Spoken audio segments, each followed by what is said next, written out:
Hayrattan Allah. Kazanımızın canlarına hayırlı olsun. Daim değişinin versin. Садыр Жапаров Туркиянын элчилигине барып, боордош элге көңүл айтты. Президент Садыр Жапаров 9 февралда Туркиянын Кыргызстандагы элчилигине барып, жер титирөөнүн кесепетинен көп сандаган курмандыктарга байланыштуу Түрк элине көңүл айтты. Бул тууралуу өлкө башчынын маалымат кызматы билдирди. Садыр Жапаров көңүл айтуу китебине Кыргызстан элинин жана жеке өзүнүн атынан боордош Түрк элине көңүл айтып, табияттын татаал кырсыгына кабылып, башына караң күн түшүп турган боордош Түркия элинин кайгысын тең бөлүшөөрүн билдирди. Кыргызстан Туркияга 100 боз үй жана медициналык буюмдарды жөнөтөт. Кыргызстан Туркияга 100 боз үй жөнөтөт. Бул тууралуу президент маалымат кызматы билдирди. Биринчи учак менен 100 боз үй, 20 жылуу уланган аскер чатыры жана мобилдүү ооруканага ылайыкталган бир чатыр жеткирилет. Ал эми экинчи учак менен атайын механизмдер менен 100 куткаруучу, 2 үйрөтүлгөн ит жөнөтүлөт. Ушул эле учак менен тиешелүү медициналык буюмдар, кийим-кече жана биринчи кезекте зарыл болгон керектүү буюмдар гуманитардык жардам катары жеткирилет. 6 февраль күнү эртең мененки Туркиянын түштүк чыгышында магнитудасы 7,7 жеткен жер титирөө болгон. Өлкө президенти Реджеп Тайип Эрдогандын айтымында бул 1939 жылдан берки эң катуу зилзала болду. Акыркы маалыматтар боюнча Туркияда 12.873 адам каза таап, 63.000 киши жаракат алган. Балбак Төлөбаев Жогорку Кеңештин депутаты, Кумтөрдө абдан жакшы иштер жасалып жатат. Ынтымак фракциясынан эл өкүлү Балбак Төлөбаев Арба KG сайтына маек курган маегин сиздерге сунуштайбыз. Балбак Зарлыкович, өткөндө спирт боюнча маселе көтөрдүңүз. Маселенин маңызы эмнеде? Спиртке мамлекеттик монополия киргизүү боюнча жарлыкка ылайык спиртти Кара Балтадагы завод гана чыгарат. Ошого байланыштуу спирт чыгарган 2-3 завод жабылып калды. Арак заводдорунун баары спиртти Кара Балтадан сатып алып чыгарышат. Максат бюджетке акча түшсүн деп атат. Мен муну колдойм, бирок технологиялык жактан Кара Балта заводу жеке менчик спирт заводдорундай эмес. Мисалы Токмоктогу завод Альфа спиртин чыгарат. Бул эң жогорку сапаттагы спирт. Андай спирт Орто Азия боюнча Казакстанда гана бар. Андан кийин люкс спиртин Кара Балта заводу чыгарат. Бирок кара балталыктар да ушул жылдын аягына чейин Альфаны чыгарууга жетебиз деп жатышат. Менин айтайын дегеним, спирт заводдор продукциясын чет өлкөлөргө экспортко чыгарышмакчы. Кимде ошондой мүмкүнчүлүк болсо чыгарып Казакстанга сатабы же Россия, Европага сатабы сата беришсин да. Алар Кара Балта заводуна жолтоо болушпайт. Демек, башка заводдордун да спирт өндүрүп сатуусуна мүмкүнчүлүк бериш керек деген көз карашта экенсиз да. Экспортко, сыртка сатканга гана мүмкүнчүлүк бериш керек. Ички рынокко болсо Кара Балта заводунун монополиясы бар. Сиз Кумтөр боюнча комиссияга мүчөсүз. Депутаттар менен кошо жакында сиз да Кеңге барып келдиңизби? Ооба, анын иши боюнча эмне айта аласыз? Комиссия мүчөлөрү баары бүткөн соң айтабыз дегенбиз. Ошон үчүн азыр мен айтсам туура эмес болуп калат. Бир гана нерсени айта алам. Абдан жакшы иштер жасалып жатыптыр. Укмуш мындай дегеле болгон эмес. Ырас кемчиликтер деле бар. Ал тууралуу эсеп палатасы айтсын деген эл өкүлү Балбак Төлөбаев. Ахматбек Келдибеков элчилик кызматтан баш тартты. Бирок бизге жеткен маалымат боюнча Ахматбек Келдибеков АКШга элчи болуудан баш тартканы кызык. Океандын ары жагына кетип калса, чоң саясаттан четтеп өзүнүн бай ресурстарын пайдалана албай калышы ыктымал. Бир эсе элден алыстап рейтинги түшөт, алдыдагы шайлоолорго катыша албай калат. Геп удулуна келсек, Ахматбек Келдибеков аткаруу кызматынын ылдыйкы тепкичинен ырааттуу көтөрүлүп, министрдин орун басары, министрдин бир канча ирет министр, депутат, Жогорку Кеңештин төрагасы сыяктуу мартабалуу кызматтарды аркалап, ошого катар оор кезеңдерди да башынан өткөргөн. Коомчулуктагы таасирдүү фигуралардын сап башында турганы рас. Мындай персона үчүн элчилик кызмат өтө маанилүү болбосо керек. Арканда ал сыргыттуу менен Келдибеков тарыхый күрөштөргө, алдыдагы улуттуу сыноолорго даярданса керек. Албетте, бул биздин божомолубуз. Элге сөзүн айтпаса, эрендерден не пайда дейт эмеспи? Анын сыңарындай акыл чөйчөгү, тажий башыгы толуп турган кезинде келечек муун үчүн улуу иштердин өтөөсүнө чыгуу, бийик ашууларды багындыруу парзына бел байлайбы? Маңдайына эмне жазылганын азырынча эч ким билбейт да деп айтылат маалыматта.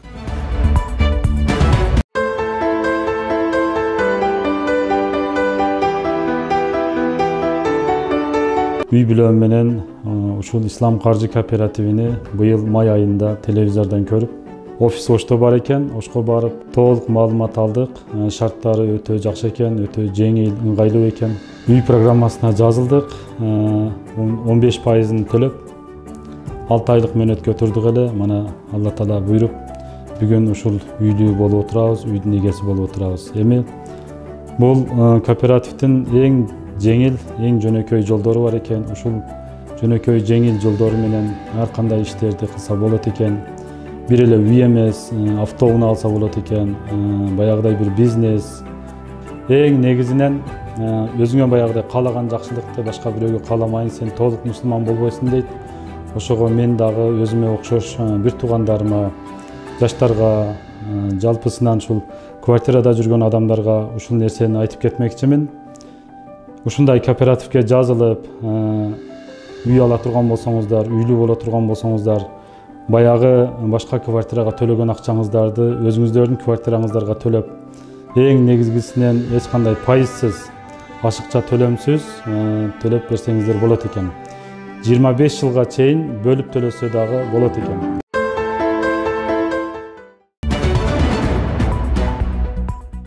Нурлан Мотуев түн ичинде үйүнө кол салган адам ким экенин айтты. Нурлан Мотуев түн ичинде үйүнө белгисиз адамдар кол салганын айтып, окуядан кийинки видео менен бөлүштү.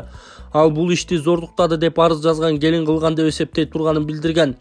9 февралда түн ичинде биздин үйгө кол салуу болду. Тии бечаранын кылганы го. Келинчегим эшикти каккылап жатышканын айтты. Чындап эле тарсылдаган үндөр чыгып жатыптыр. Дароо милиция кызматкерлерин чакырдым. Унаамдын номерин чечип кетиптир. Таш менен дубалдарды уруптур. Дарбазаны ачык таштап кетишиптир, деди ал. Ал эми арыз жазды делинген келин социалдык тармактагы баракчасына унаанын номеринин сүрөтүн жарыялап, рахмат десең болот, денеңе залал келтирген жокмун деп жазган. Буга чейин 23 жаштагы келин Нурлан Мотуев аны зордуктаганын айтып, милицияга кайрылган. Ошто дайынсыз делинген аялдын сөөгү табылды. Ош шаарында дайынсыз болуп жаткан аялдын сөөгү табылды. Бул тууралуу Өзгөчө Кырдаал министрлигинен кабарлашкандай, маркумдун жансыз денеси УВАМ каналынан аныкталды. Такталгандай 1964 жылы туулган аял киши 2022 жылдын 13 декабрь күнү Петров көчөсүндөгү үйүнөн чыккан боюнча дайынсыз жоголгон. Анын сөөгү УВАМ каналынан куткаруучулар тарабынан табылып, милиция кызматкерлерине өткөрүлүп берилди деп айтылат маалыматта. Assalamu alaikum bir tuğandar, mekendештер. Biz ikinci turga start bergenmiz tuğandar. Xuda kalasa oyunumuz ulanıp atat. Köptögen sorular boyunca biz keçine biletin sanını kıskarttık, özgörttük tuğandar. Azırkı momentde 300 biletти kıskarttık. Общий bilet 2100 болот. Biletin bası 500 рубль болот tuğandar. Bizim oyunda uşu iki Matiz, Lanos. Zor maçına tuğandar. Bu Çorlu'ya Akula dep koyun, Çorlu'ya Akula dep koydum. 2010 Abiyon 1.5'te çötke maçına tuğan. Bu Matizöz 2011, bu üçüncüyüz 2007 tuğanlar.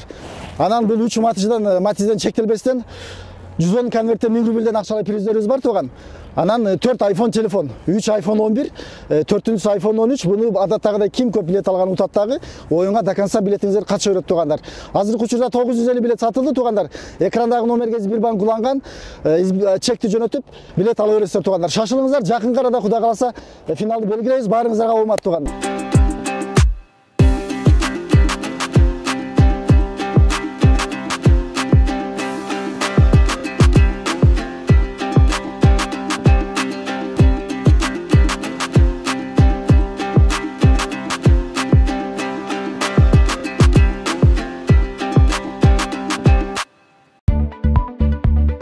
Түркиядагы зилзала мышык кыргызстандык кыздын өмүрүн сактап калган. Түркиядагы жер титирөөдө мышык кыргызстандык Жаңыл Токоеванын өмүрүн сактап калды. Бул тууралуу Азаттык радиосу билдиргендей, аталган кыргызстандык кыз Түркиянын Кахраман-Мараш шаарында 5 жылдан бери жашайт.